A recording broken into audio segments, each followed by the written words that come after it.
Beybladers, welcome back to another Beyblade X unboxing video. I'm pretty late on this one, I do apologize for that, but today I'm unboxing the UX-12 Random Booster Volume 5. The prize bay for this random booster is the new Ghost Circle, a ghost-themed Beyblade that's a perfect circle.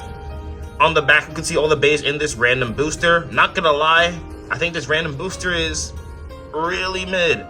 I mean, we got Senoue, Shadow, Leon Claw, and Wyvern Gale. Very light blades that are heavily outclassed in the metagame currently, so there's just no point to use them. We also get parts like 260, 460, and Needle. Again, not very good parts whatsoever. However, there's still some good in this. We get reprints of the prize Ratchet 080, we get Elevate and Cyclone, which isn't bad. And who knows, maybe Ghost Circle is a really solid bay. Ghost Circle is a unique line stamina type that features a smaller diameter than most Beyblades, and also has a almost perfect circular design. As a result, it's very hard to hit, and even when it does get hit, it reduces stamina loss to its absolute minimum because it suffers from very little recoil. It also features the new Ratchet 080, which is certainly an exciting piece. Alright, so the first bay I ended up pulling was 04. This is Leon Claw. 080 Elevate. Not a bad combo because you do get the prize Ratchet, and the Elevate bit is one of the best bits to use in the game. Pretty solid stamina, decent for attack, decent for bounce type combinations in general, and really good for spin neutralization on Cobalt Dragoon.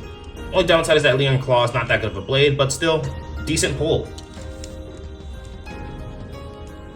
Alright, the second bay I pulled was 05. This is Phoenix Feather 260 Needle.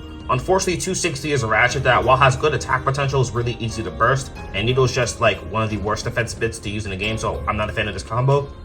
The only saving grace is Phoenix Feather, which was a rare bay to get because it was locked in a Coral magazine. The design is pretty much just drawn sword with slightly altered details to make it look more like feathers of an actual phoenix, since, you know, Phoenix is a bird. And yeah, Phoenix Feather is pretty much just a pre-evolution to Phoenix Wing. But it is still nice to have this rare blade in my collection. Alright, so next is 02. This is Ghost Circle 460 Hexa. A green recolor, and it looks pretty solid. Green is my favorite color. 460 isn't really the best Ratchet to use, but it's okay for a low height, I guess. And Hexa is the best defense bit to use in a game. Once again, I do like this color scheme a lot. It reminds me a lot of Danny Phantom. Moving on, this is 06 Wyvern Gale. 080 Cyclone. Honestly, another solid pull. Wyvern Gale is like the only miss just because there are blades that can do what Wyvern Gale is good at, but better since they're heavier. But the recolor is really solid. I like the red. Plus, you get the prize Ratchet 080, and Cyclone's a good bit too, just because it's like a more aggressive version of Rush. So if you really want more aggressive hits and movement, definitely go for Cyclone. But yeah, another solid pull. Next is 02 Shinobi Shadow 380 Flat.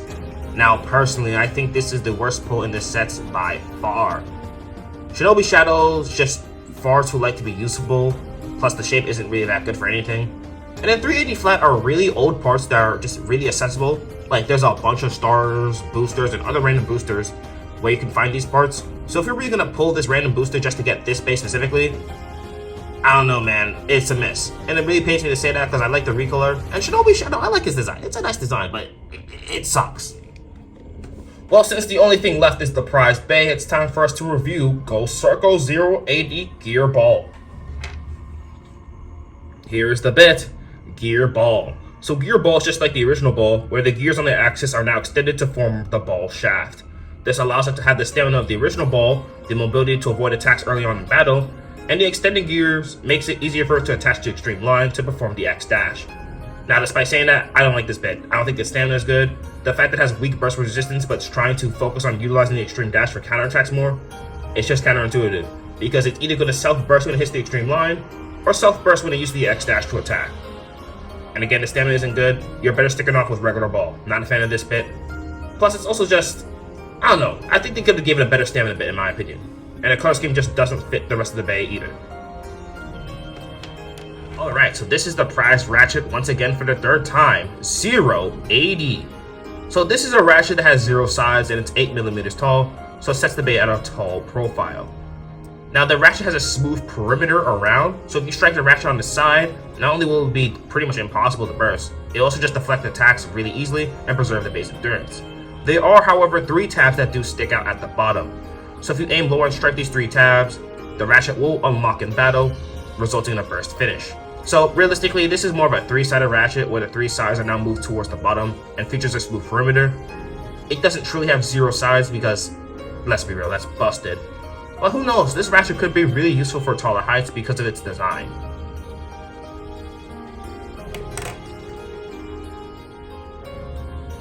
Alright, now moving on to the blade, this is Ghost Circle, a ghost themed blade that's almost a perfect circle. As you can see, I mean, there's very little and almost no major protrusions on like the sides. And because of that, if it gets hit, it's going to deflect and parry attacks really well and preserve its endurance. So it's not going to lose much stamina. It's going to get hit and act like it wasn't hit at all. It's like touching an actual ghost, you know? They're intangible and you can't really touch them. Plus its diameter is pretty small. Because of that, it's really hard to hit, at least in theory.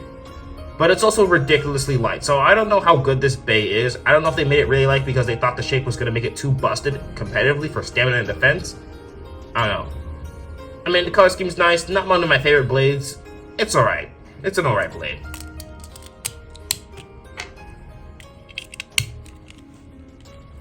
There you have it, Ghost Circle 080 Gear Ball. I don't know, man. They could have made this gear ball like a more of a purple color, like just this weird orange. I understand it's stamina, so it has to be like kind of yellowish, but the orange with like the rest of the colors just, it sticks out in a very bad way, and I don't like it. So my Ghost Circle is 26.7 grams, which makes it the lightest blade in the game. Kind of weird how this released alongside Impact Drake, the heaviest blade. 080 is 7.6 grams. And then Gear Ball is 2 grams. So Ghost Circle is 36.2 grams in total. Now compared to Impact Drake is 47.3 grams. Again, Impact Drake is the heaviest bay out there, but it's like, the fact that there's a 10-gram difference is kind of insane in my opinion. I mean, the entire combo of Ghost Circle is actually lighter than a lot of other blades in the game. That's really weird. Now, that doesn't mean it's automatically bad. The shape could carry this bay really hard, but we're gonna have to see with testings.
Well, Bladers, that will conclude my unboxing of the UX Ghost Circle Random Booster Volume 5. Looks like you made it to the end of the video. Don't forget to leave a like, make a comment, and consider subscribing to my channel. And if you do, hit that notification bell to get notified when I upload new videos. Thanks for watching.